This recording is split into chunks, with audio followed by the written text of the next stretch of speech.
Welcome to Linux for Hackers. And everyone, because everyone needs to learn Linux. In episode 1, we learned a lot. If you haven't seen it yet, go check it out. But that sucker just scratched the surface. In episode 2, which is right now, we're going deeper. We're going crazy. No time to waste. Let's start right now.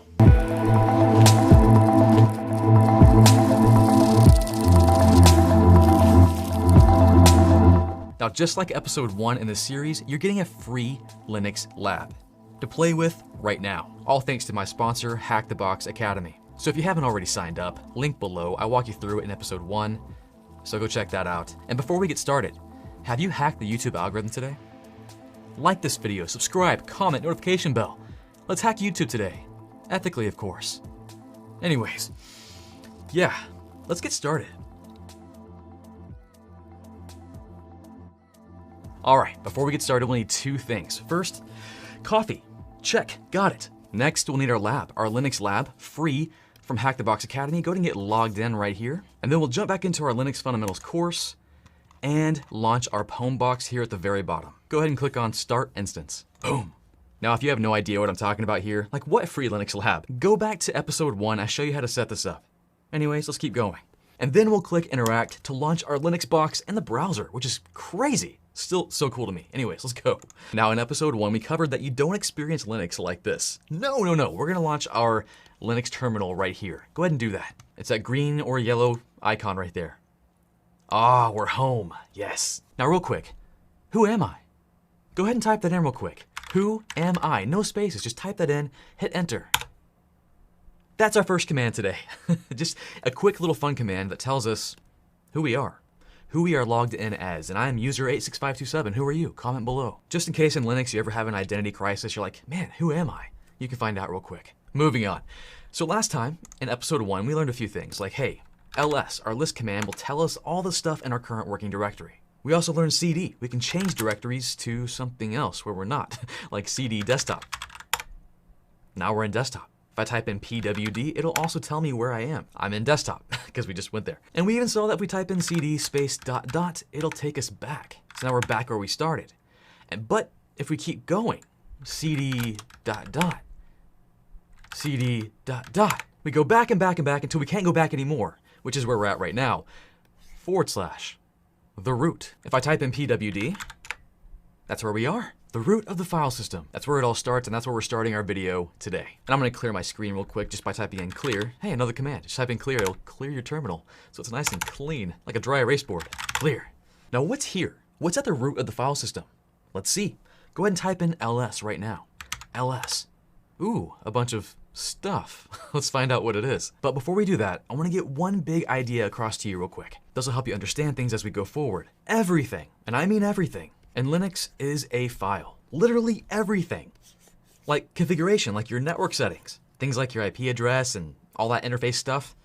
It's a file. Devices, like your hard drives and your printers and your CD-ROMs. All files. They're represented in a file in Linux. Now even more shocking and crazy, the commands we use.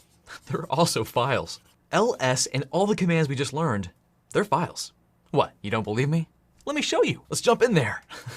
I'll show you where they live. This first directory right here, our bin directory. I feel like I'm calling him Ben. Hi, Ben. Let's jump in there real quick. Let's jump into bin. That's weird. Anyways, so we'll do cd bin to jump in there.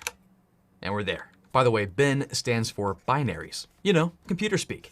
And inside the bin folder, or directory, are the command binaries. Let's take a look inside. Let's type ls to list all the contents, and whoa, that was a lot. And here are a lot of the commands you'll end up using in Linux. In fact, within the bin folder are the essential command binaries. So let's scroll up and let's find ls. Like, it's here in the L's. Let me scroll up there. Ah, there he is. ls. That sucker is a file. The command you use to list files is itself a file. Right? Now, if this is a file, we should be able to bust it open and see what's inside, right? Yes, we can. Let's do that. It's new command time. So let me show you this command. First, I'm gonna clear things out by typing in clear, or I can actually do Control L to clear. Yeah, nice and clear. This new command we have is cat. C-A-T. That's it. Cat stands for concat. Innate. Did I spell that right? Yeah, I did. Yeah. And like any cat, this command will take a file and just throw it up on your terminal. In the output. Let's try it. Let's cat ls. Cat ls. Bah! There's a lot of spit up there. Now, do you understand any of this? Because if you do, you might be a robot. Where's my CAPTCHA for this course? But anyways, you should not understand this. It's the command binary. When you type in ls, this is what it tells the computer to do. Now, check this out. To further illustrate that this is indeed a file, I'm going to do something with it or to it. I'm going to delete it. You can delete files, so let's delete this file. Now first, you got to back it up. So new command time. Here we go. I'm going to clear things out. I'm going to back up my ls command, or rather I'm going to copy it.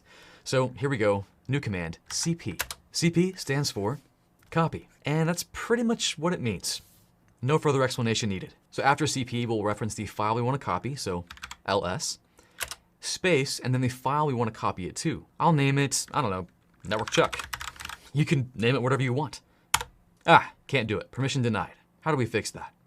Well, sometimes in Linux, you have to say please. I mean, not really, but kind of. To give ourselves permission real quick for this one command, we'll type in the sudo command before our command. So sudo cp ls network chuck. Now we will end up covering what sudo means, or sudo. But for right now, just know, we weren't allowed to use the copy command in this directory. We didn't have the permissions. But by using the sudo command, we can pretend to be the root or the admin user for just that one command, and we can run it.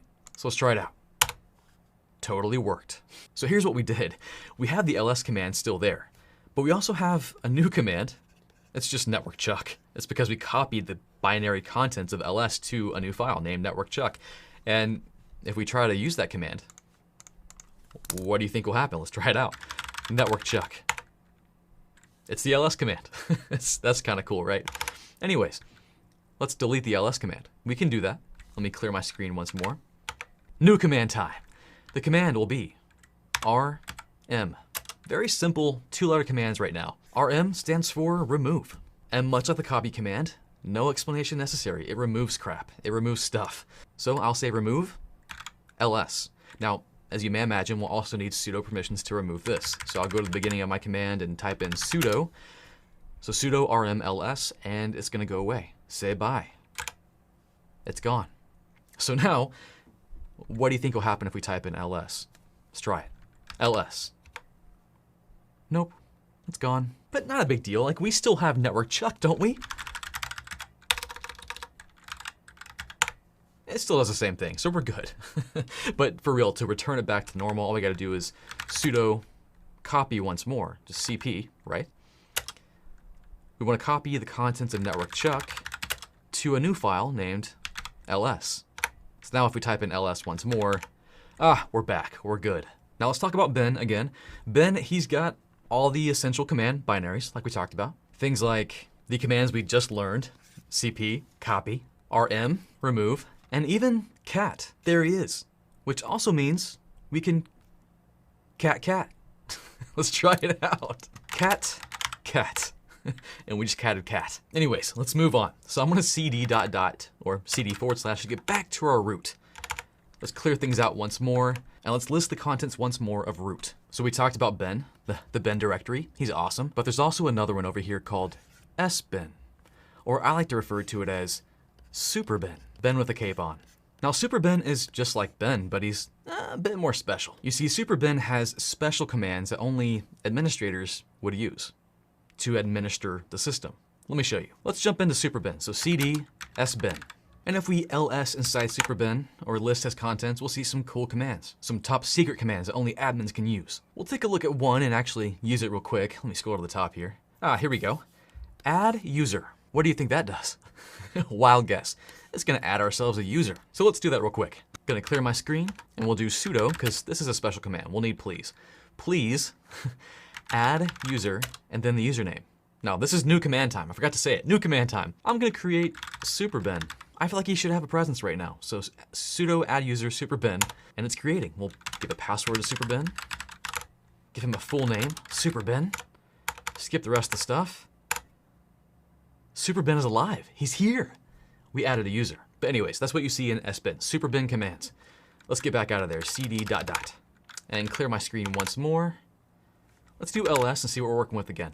Now we're still going to talk about commands for a bit. We're not quite done. bin had our essential commands, superbin had our super essential commands, but now we're going to jump into our user directory. Let's jump in there real quick. So cd user, USR, type in ls while we're there, and notice something kind of strange. It might throw you off. Inside the USR directory, or the user directory, we also have a bin and an sbin.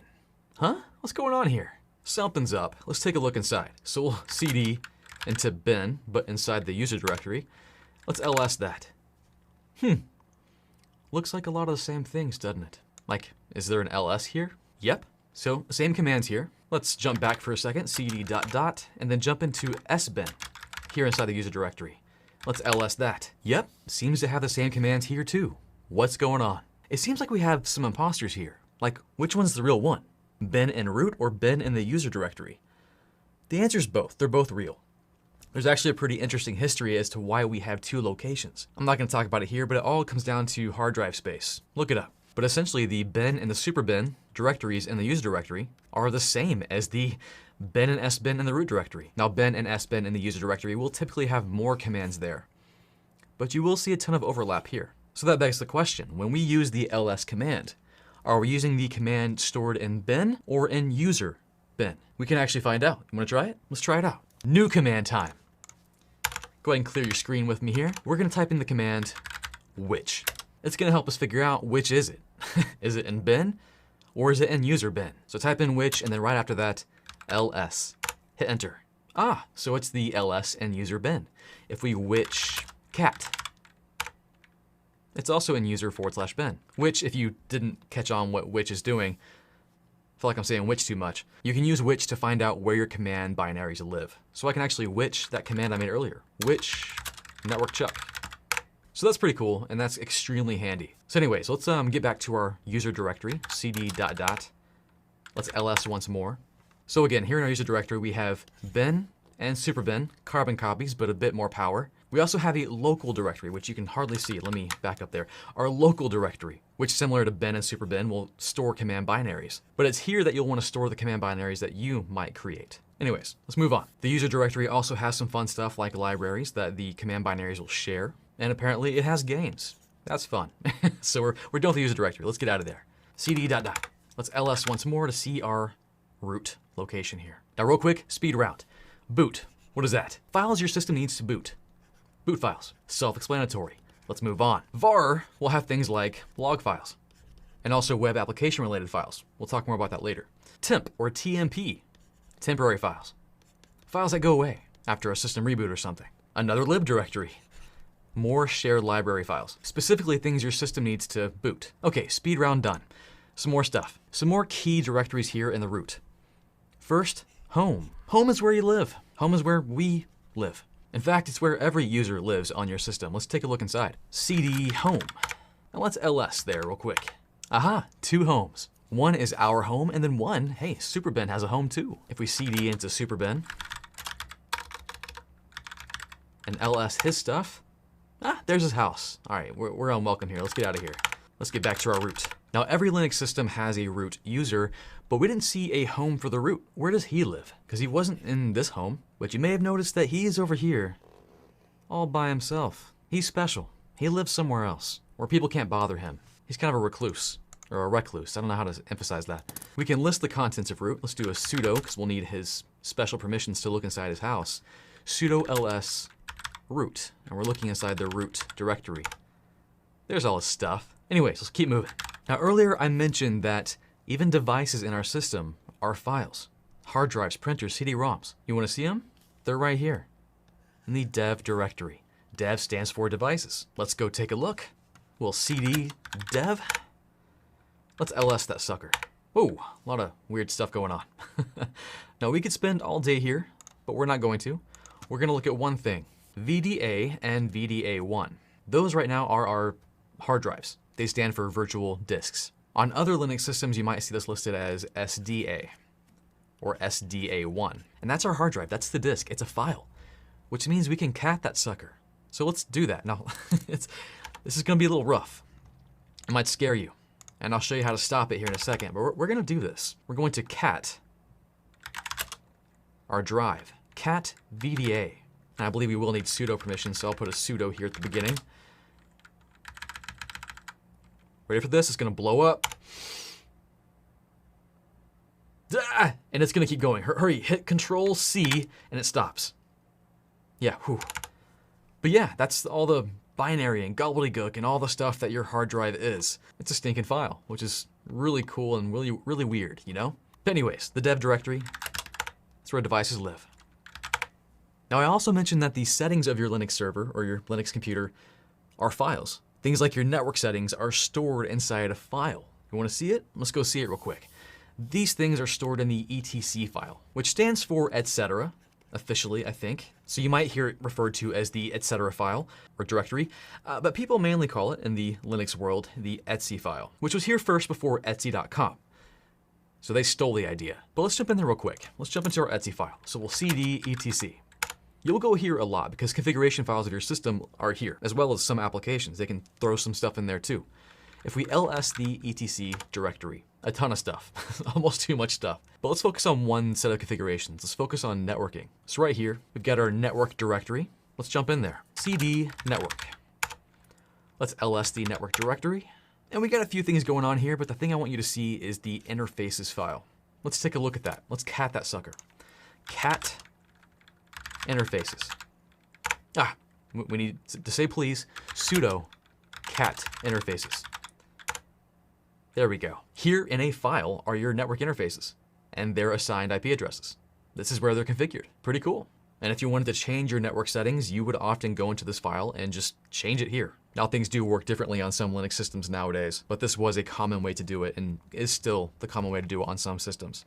Now we're almost done. I know, it's been a lot, but I gotta cover this. I gotta show you this stuff. Let's get back to our root, cd /, clear the screen. Two more places I wanna talk about. Let's ls the root. So last two, here we go. Here we have the MNT directory and the media directory. They both do the same thing. They mount drives. If you plug in a USB flash drive into your Linux box here, it will automatically and auto-magically be mounted to the media directory as a file because everything's a stinking file, remember? So media is mainly for your system mounting things automatically for you, whereas the MNT directory, it also has drives mounted to it, but it's drives you might mount manually. You would actually use commands to mount a drive. And again, that would be represented as a file in the MNT directory. Now, I think we covered most of it, like almost all of it. If you're still curious about any of the remaining ones, like let's ls that real quick. There are a few we didn't talk about, and maybe a few you want to review. Go check out the Hack the Box Academy right up here. They do go over most of the ones we mentioned here, and some we didn't. So refer to that. Wow, we covered so much in this video. Oh, you need coffee for this. But it was awesome, right? So we saw that everything, literally everything in Linux is a file. And we jumped around the different directories and looked at everything from devices to commands to configuration files. And we covered what the main directories actually are for. And that's key in learning Linux because when you are doing stuff in Linux, when you're messing with applications, configuring things, or hacking, it's important to know where stuff is and where stuff should go. And then while we were jumping around and exploring our Linux file system, which officially is called the FHS, how it's arranged, the file system hierarchy. While doing that, we learned a bunch of new commands. Things like, who am I? CP or copy, RM or remove, add user, which, cat. So we did a lot today. So here's my homework for you. I want you to first make flashcards of all these commands. I want you to commit these suckers to memory. Second, I want you to practice using these. Jump around. If you forget who you are, type in who am I. Copy things, remove things. Be careful though. Although if you're using this Hack the Box lab, you can just restart it. It's fine. Which cat, all kinds of stuff. Cat. The more you practice, the faster you'll learn Linux. The better an engineer you'll become. Now that's your homework, but I also have a challenge for you. I always have a challenge. Let's see what you got. And I'll actually have that quiz linked below. The first one to get all the answers right will win a gift card to Network Chuck Coffee. So you can grab yourself some coffee or a shirt or a mug or whatever. So hurry up. Well guys, that's about it. A huge shout out again to the sponsor of the series, Hack the Box Academy. This is the structured learning platform for Hack the Box. It's where you want to come to learn how to hack. And also it's what you can use right now as a free lab as you go through this course. So if you haven't already signed up, what are you doing? You can practice for free right now. And of course, don't forget to hack the YouTube algorithm today. Hit that like button, subscribe, notification bell, comment, all that stuff. Let's hack YouTube today. Ethically, of course. And yeah, that's about all I have. This was episode 2 of my Linux for Hackers and Everyone course. I'll catch you guys next time.